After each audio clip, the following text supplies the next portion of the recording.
আসসালামু আলাইকুম, welcome back to my channel. আজকের ভিডিওতে আমি আপনাদের সাথে শেয়ার করব একটি বেবি ড্রেস ডিজাইন। ড্রেসটি বানানোর জন্য আমি আলাদা করে কোনো কাপড় ক্রয় করিনি। আমি একটি থ্রি পিস বানানোর পরে যতটুকু কাপড় অবশিষ্ট ছিল সেটা দিয়েই আমি আজকের ড্রেসটি তৈরি করে দেখাবো। তো চলুন কথা না বাড়িয়ে আজকের ভিডিওটি শুরু করা যাক।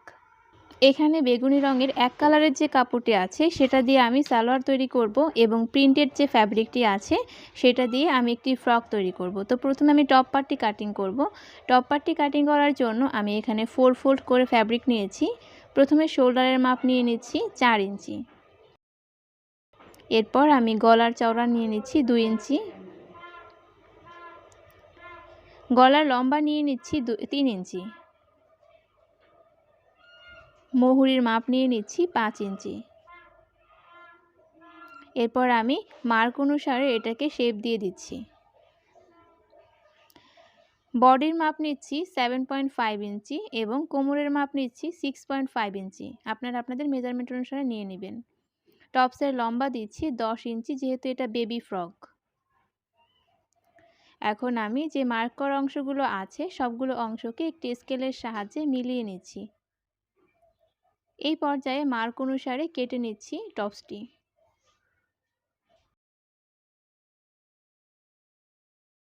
টপ পার্টটি কাটিং করা কমপ্লিট হয়ে যাওয়ার পরে এখন আমি এখান থেকে একটি পার্ট সরিয়ে নিচ্ছি, অর্থাৎ ব্যাক পার্টটি সরিয়ে নিচ্ছি।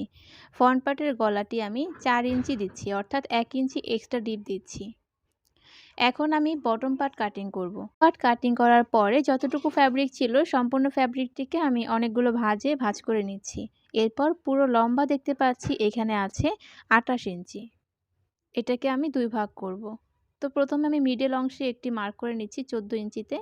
14 ইঞ্চিতে মার্ক করার পরে এই পর্যায়ে আমি মার্ক অনুসারে কেটে নিচ্ছি। সাইডের অংশটি বাঁকা আছে, এটাকে আমি কেটে সোজা করে নিচ্ছি। তো দেখুন কেটে নেওয়া কমপ্লিট হয়ে গিয়েছে। তো এবার আমরা ফ্রকের টোটাল লং মেপে নিচ্ছি। টোটাল লং আছে 24 ইঞ্চি। ফ্রকটি কাটিং করা পুরোপুরি কমপ্লিট হয়ে গিয়েছে। তো আমি একটু দেখিয়ে দেওয়ার চেষ্টা করছি যে এটাকে আমি কিভাবে সেলাই করব। ফ্রকটি তৈরি করার জন্য প্রথমে আমি গলা সেলাই করে নিব। তো এখানে আমি কোনো এক্সট্রা পট্টি ইউজ করছি না, আমি এখানে গলাটিকে ডাবল ফোল্ড করে তারপর সেলাই করে দিচ্ছি। তো দেখুন ভিউয়ার্স, আমি সেলাই করে নিয়েছি। আমি ফ্রন্ট পার্ট এবং ব্যাক পার্ট দুটি অংশই সেলাই করে নিয়েছি। এখন আমি একটি পার্টের ওপরে আরেক পার্টটি রেখে শোল্ডারের অংশটি প্রথমে সেলাই করে জোড়া লাগিয়ে দিচ্ছি। তো দেখুন ভিউয়ার্স, আমি শোল্ডারের অংশটি সেলাই করে নিয়েছি।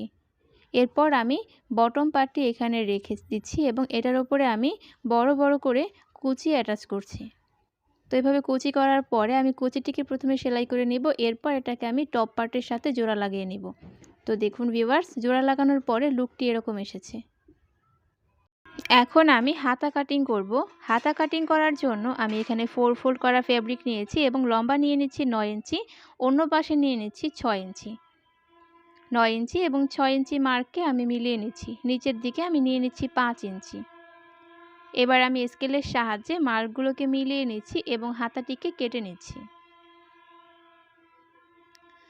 হাতাটি কেটে নেওয়ার পর আমি হাতার নিচের দিকেও কুচি অ্যাড করব। এই জন্য আমি কুর্তির যে ফ্যাব্রিক আছে সেখান থেকে কিছুটা ফ্যাব্রিক নিয়েছি এবং হাতার যে বর্ডার আছে বর্ডারে আমি এরকম করে কুচি দিচ্ছি এবং কুচি দেওয়ার পর সেটাকে আমি সেলাই করে হাতার সাথে অ্যাটাচ করে দিচ্ছি। তো দেখুন ভিউয়ার্স, আমি একইভাবে দুটি হাতাই তৈরি করে নিয়েছি এবং খুব সুন্দর দেখাচ্ছে। এখন আমি ফ্রকের সাথে হাতাটিকে সেলাই করব। তো ফ্রকের ভাঁজ পার্ট রেখে এবং হাতার উল্টো পার্ট রেখে আমি এটাকে সেলাই করে দিচ্ছি। তো একইভাবে আমি দুটি হাতায় সেলাই করে নিয়েছি। দেখুন ভিউয়ার্স, হাতার অংশটি সেলাই করে নেওয়ার পরে এবার আমি ফাইনাল যে সেলাইটি আছে সেটা কমপ্লিট করব। কুর্তির দুই সাইড দিয়ে আমি এভাবে জোড়া লাগিয়ে নিচ্ছি। বডি এবং কোমরের যে মাপ সেই মাপ অনুসারে আমি কুর্তিটিকে ফাইনালি সেলাই করে নিয়েছি এবং এর সাথে সাথে আমি নিচের দিকে আমি এটাকে বোটে তারপর সেলাই করে নিয়েছি, চিকন করে বোটে নিয়েছি। তো এর সাথে আমাদের কুর্তিটি তৈরি করা সম্পূর্ণরূপে তৈরি হয়ে গিয়েছে।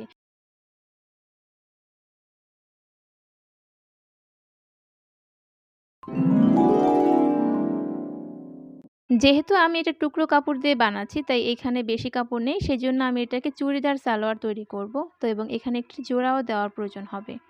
তো ওপরের দিকটা জোড়া দিচ্ছি আমি, এবং এইখানটা যেহেতু বন্ধ অবস্থায় আছে সেটাকে আমি কেটে ওপেন করে নিচ্ছি। এই অংশটিতে আমাদের জোড়া হবে। যার জন্য আমি তৈরি করছি তার মাপের একটি চুজ সালোয়ার আমি নিয়ে নিচ্ছি এবং সেটাকে এটার উপরে বসিয়ে সেই অনুসারে আমি মার্ক করে নিচ্ছি।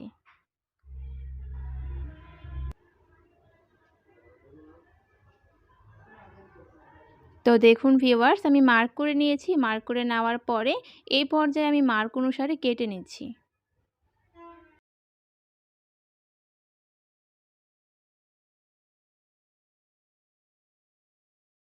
কেটে নেওয়া কমপ্লিট হয়ে যাওয়ার পরে এই পর্যায়ে দেখুন আমি একটি অংশকে ওপেন করে নিচ্ছি এবং এর সাথে এটাকে আমি সেলাই করব, অর্থাৎ উপরের পার্ট এবং নিচের পার্টকে আমি সেলাই করব। একটি পার্টের ওপরে আরেকটি পার্ট রেখে আমি জোড়া লাগিয়ে দিব। তো দেখুন ভিউয়ার্স, আমি জোড়া লাগিয়ে নিয়েছি, দুটি পার্টই আমি জোড়া লাগিয়ে নিয়েছি। এরপর একটি পার্টের ওপরে আরেকটি পার্ট রেখে আমি সেলাই করে নিচ্ছি হাইয়ের অংশটি। হাইয়ের অংশটি সেলাই করে নেওয়া কমপ্লিট হয়ে গিয়েছে। এ পর্যায়ে আমি কোমরে ইলাস্টিক লাগাবো। তো কোমরের যা মাপ তার অর্ধেক সমান আমি ইলাস্টিক নিয়েছি। তো এইভাবে আমি ইলাস্টিকটি জোড়া লাগাবো। আপনারা আপনাদের পছন্দ মতো ইলাস্টিকটি জোড়া লাগিয়ে নিতে পারেন। দেখুন ভিউয়ার্স, আমি ইলাস্টিক সেলাই করে নিয়েছি।